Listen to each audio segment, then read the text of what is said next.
dalam pembentukan karakter anak asuh. Pertama-tama saya Fena Sinar Ramadan sebagai ketua. Saya Muhammad Ibu Asia sebagai pendamping. Di sini ada Indria Nur Ajijah, Adil Nursi Ronaldi, dan Diandra Boyle. Guru pembimbing kita Pak Fedri Nugroho. Jadi kita mulai dari latar belakang masalah penelitian kami. Yang pertama itu adalah peran orang tua. Peran orang tua sangat penting bagi pembentukan karakter anak. Rata-rata anak panti tidak bisa merasakan hal tersebut. Di sini pentingnya panti asuhan untuk menggantikan peran orang tua mereka. Walaupun anak panti itu diberikan bimbingan, pengetahuan, dan lain sebagainya, tapi halnya beda dengan anak-anak yang diberikan pengetahuan pendidikan oleh orang tuanya secara langsung. Terus yang kedua itu adalah anak. Anak adalah generasi selanjutnya yang harus dididik dan dibina agar menghasilkan generasi yang gemilang. Peran untuk orang tua adalah memberikan pendidikan utama untuk menghasilkan generasi atau masa depan anak yang lebih baik. Terus ada juga upaya panti asuhan juga untuk memberikan rasa kenyamanan kepada anak-anak walaupun mereka tidak bersama orang tua biologisnya gitu. Mereka biar bisa berpikir atau mendapatkan pola pikir mencapai masa depan yang lebih baik gitu, memikirkan pola pikir yang lebih baik gitu. Terus adalah panti asuhan. Panti asuhan adalah lembaga sosial yang bertanggung jawab memberikan pelayanan pengganti pemulihan fisik, mental, dan sosial pada anak asuh. Dari intinya panti asuhan adalah alat atau wahana yang membantu pemerintah untuk membantu permasalahan sosial yang ada di masyarakat. Karena saat ini belum sepenuhnya masyarakat atau pemerintah bisa menangani semua permasalahan sosial secara keseluruhannya. Jadi sini pentingnya panti asuhan untuk membantu pemerintah gitu. Terus keempat ada bagi negara berkembang. Bagi negara berkembang, lembaga sosial sangat diperlukan untuk perubahan.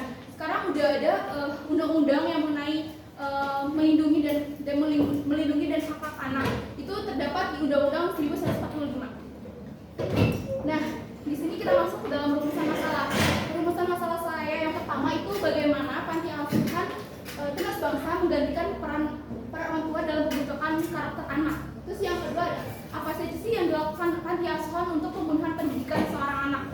Nah, terus yang ketiga faktor-faktor pendorong dan penghambat dari panti asuhan tersebut. Terus di sini ada tujuan penelitian kami. Tujuan penelitian kami yang pertama itu untuk mengetahui bagaimana panti asuhan menggantikan peran orang tua mereka. Terus yang ketiga apa saja sih yang dilakukan panti asuhan untuk memenuhi pendidikan seorang anak. Terus ada juga kita mengetahui nih apa sih faktor-faktor yang jadi penghambat pendorong dalam pembentukan karakter dan pemberian pendidikan kepada anak asuh tersebut.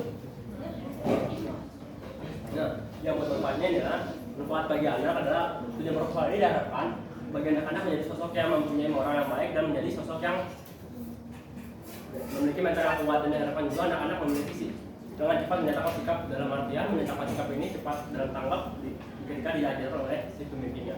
Kemudian ada lagi manfaat bagi orang tua. Proposal ini ketujuan bagi orang tua adalah meningkatkan pendidikan karakter anak usia dini. Diharap karena pentingnya pendidikan anak usia dini adalah sebagai landasan ketika mereka besar nanti. Kemudian adalah yang ketiga, manfaat proposal ini bagi panti asuhan adalah diharapkan panti asuhan memiliki lebih baik tentang pendidikan karakter anak, kemudian menjadi efektivitas bagi panti asuhan untuk mendidik karakter anaknya. Dan yang terakhir ada yang keempat, daerah manfaat bagi penulis. Manfaat bagi penulis adalah ketika manfaat bagi penulis tentang cara membentuk karakter anak yang benar terlepas dari peran orang tuanya dan menjadi sebagai motivasi untuk penulis menjadi menerapkan memiliki moral. Di sini ada tujuan pustaka kami. Yang pertama itu panti asuhan. Panti asuhan memberikan perawatan, pengasuhan dan pembinaan kepada anak asuh untuk memberikan bimbingan yang mereka tidak dapat dari orang tua biologisnya. Seperti saya tadi bilang di awal.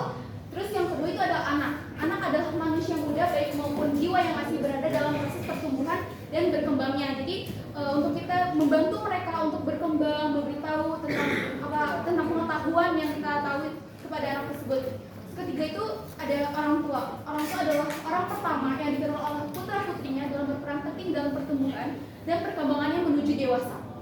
Keempat ada karakter. Karakter adalah ciri khas manusia yang meliputi moral, mental, akhlak, dan jati diri seseorang dalam kerjasama baik di keluarga, bangsa, negara, dan masyarakat. Nah, kemudian dalam penelitian, tempat penelitiannya yang kita ambil adalah tempat penelitian berlokasi di Panti Asuhan Balita Tunas Bangsa di daerah Cipayung, Jakarta Timur.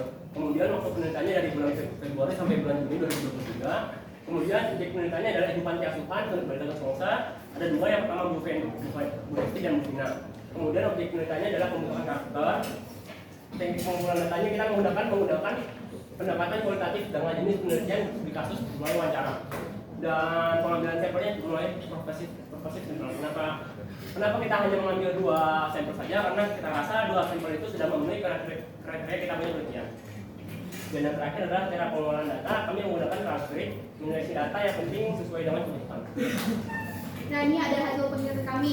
Yang pertama kan bagaimana sih balita tunas bangsa menggantikan peran orang tua dalam pembentukan karakter.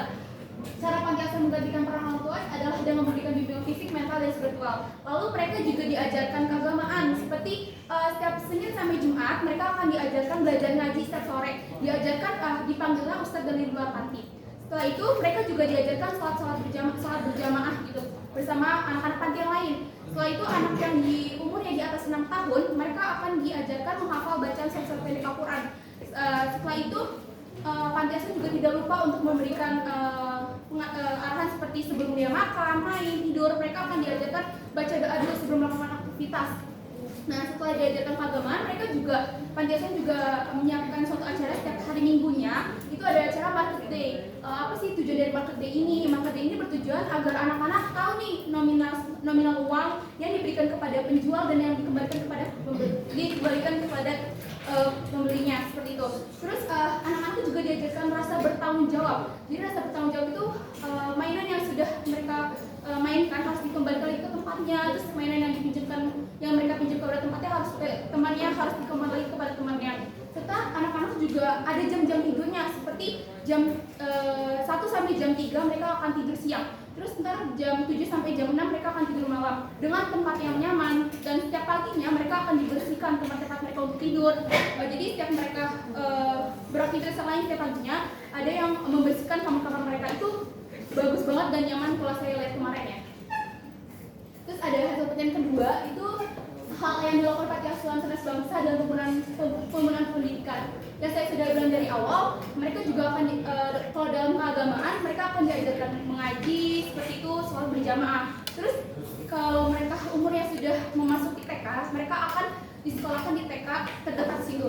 Nah, setelah mereka sudah memasuki umur 6 sampai 7 tahun, mereka akan dipindahkan ke Panti Putra Utama 1 dengan SD terdekat mereka di situ. Nah, kalau mereka ingin melanjutkan ke perguruan tinggi, mereka akan diberikan beasiswa. Nah, tapi gak banyak hal yang berminat gitu loh. Kalau di sana tuh lebih ke mereka lulus dari sekolah, ada yang langsung jadi tukang parkir, ada yang jadi gitu, banyak banget. Padahal kalau mereka masuk ke perguruan tinggi, mereka bakal dapat beasiswa, tapi banyak sekali yang tidak berminat karena mereka mikirnya kayak, oh hidup gue gitu aja sih, kayak beda banget sama yang lain gitu. Mereka jadi berpikir, gue beda aja, ngapain gue kuliah gitu. Padahal untungan bagi mereka tuh mereka dapat beasiswa gitu kan dari panti tersebut gitu.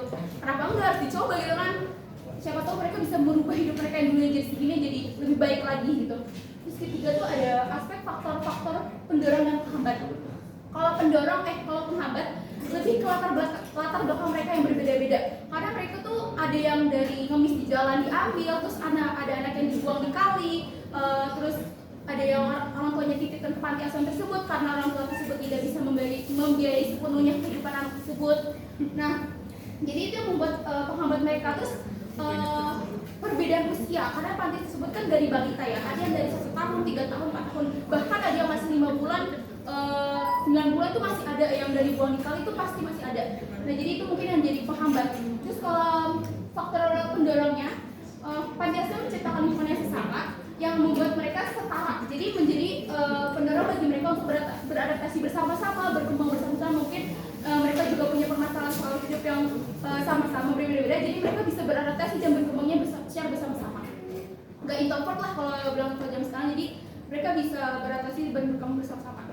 Nah, kalau buat simulasinya adalah misalkan penelitian mengenai peran panti asuhan tunas bangsa dalam pembentukan karakter anak panti asuhan memiliki karakter berbeda, maka pembentukan karakter pada anak baru perlu dilakukan di panti dengan namanya nilai seperti toleransi, tanggung jawab, kemudian ada disiplin, tolong-menolong, religius, dan jujur.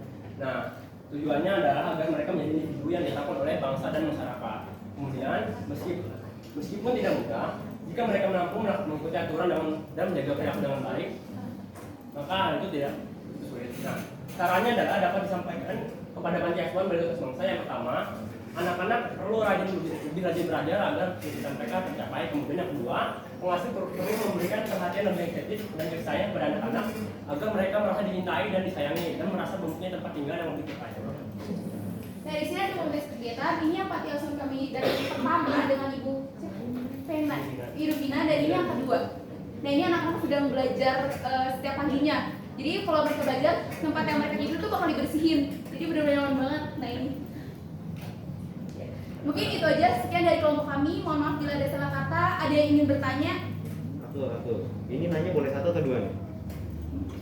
Satu aja, satu. Oke. Ini kan tentang pembentukan karakter. Tentu namanya pembentukan karakter dalam anak asuh itu pasti adalah inginnya baik-baik. Cuman di sini di hasil dari penelitiannya dikatakan bahwa ada yang namanya pembelajaran dalam kegiatan keagamaan. Dan di sini mayoritas yang dikatakan atau semuanya adalah kegiatan agama Islam.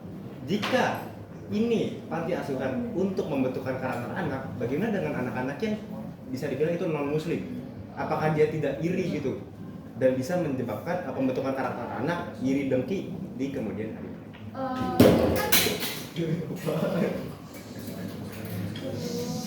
Nah, jadi kan mereka itu banyak banget ditemukan saat mereka balita ya. Nah, saat balita ini kan misalkan ada yang ditemukannya tuh di kali, misalkan mohon maaf ya, ditemukannya di kali. Nah, yang mengambil panti asuhan itu kan berarti mengurus anak tersebut. Nah, mereka akan melihat lingkup masyarakat tersebut. Misalkan masyarakat tersebut Islam, mereka akan diislamkan. Kalau di panti tersebut bilangnya mereka akan diislamkan. Terus kalau balita kan, kalau anak-anak yang 3 tahun, 4 tahun itu belum mengenal yang namanya agama. Jadi di situ karena mayoritasnya Islam, jadi mereka akan diajarkan oleh agama-agama Islam. Kalau buat saat ini kemarin saya ke panti belum ada yang agama Kristen, agama Katolik itu belum ada. Jadi mereka semuanya di mayoritasnya Islam. Oh. Ya, cukup. Oh iya, tadi yang nanya Rainer Syahama dari kelompok 4 ya. Terima kasih. Sekian dari kelompok kami. Wassalamualaikum warahmatullahi wabarakatuh.